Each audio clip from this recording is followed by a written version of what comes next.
আসসালামু আলাইকুম ওয়া রাহমাতুল্লাহি তাআলা ওয়া বারাকাতুহু। ইন্নাল হামদালিল্লাহ ওয়াস সালাতু ওয়াস সালামু আলা রাসূলিল্লাহ। প্রিয় দেশবাসী, দূরে এবং কাছে, দেশে এবং প্রবাসে যারা দেখতে পাচ্ছেন সবাইকে আন্তরিক মোবারকবাদ।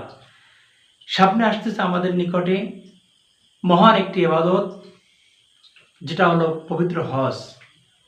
এই হজ হলো আল্লাহ রাব্বুল আলামিনের একটা ফরজ বিধান।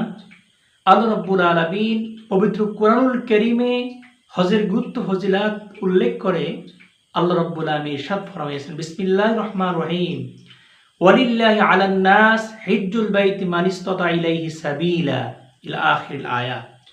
আল্লাহ রাব্বুল আলামিন বলেন, যে সমস্ত লোকদের মক্কা মদিনায় আসা যাওয়ার মতো সমর্থন আছে, আল্লাহ রাব্বুল আলামিন তাদের প্রতি হজ ফরজ করেছেন। হজের ফজিলাত উল্লেখ করতে গিয়ে হাবিবে আকরাম সাল্লাল্লাহু আলাইহি সাল্লাম তিনি উল্লেখ করেছেন, হাদিসটা হযরতে আবু হুরায়রা রাদিয়াল্লাহু তাআলা আনহু তিনি হাদিসটা উল্লেখ করেছেন, যেটা মিশকাতুল মাসাবি গ্রন্থের 2392তম হাদিস। ওয়ান আবি হুরায়রা রাদিয়াল্লাহু তাআলা আনহু ক্বালা সুইলা রাসূলুল্লাহ সাল্লাল্লাহু আলাইহি সাল্লাম আইয়ুল আমালি আফদালু। আল্লাহ রাসূলকে প্রশ্ন করে, ইয়া রাসূলুল্লাহ, কোন আমলগুলো উত্তম?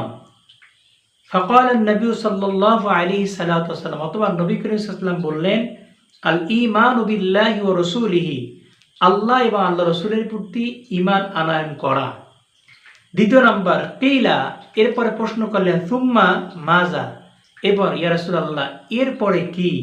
ক্বালা, তিনি বললেন, আল জিহাদু ফি সাবিলিল্লাহ, আল্লাহর রাস্তায় জিহাদ করা, আল্লাহর রাস্তায় সংগ্রাম করা। এরপরে তৃতীয় নম্বরে লোকটা প্রশ্ন করলো, কিলা সুম্মা মাজা ইয়া রাসূলুল্লাহ, এরপর আল্লাহ রাসূল এরপরে কি?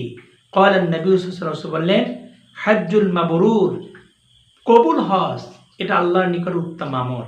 তাই এই হাদিসের ভিতরে পাওয়া গেল আল্লাহ রাসূলের প্রতি ঈমান এক নাম্বার উত্তম আমল, দ্বিতীয় নাম্বার হলো আল্লাহর পথে জিহাদ করা, দ্বিতীয় নাম্বার আমল, তৃতীয় নাম্বার হলো কবুল হজ।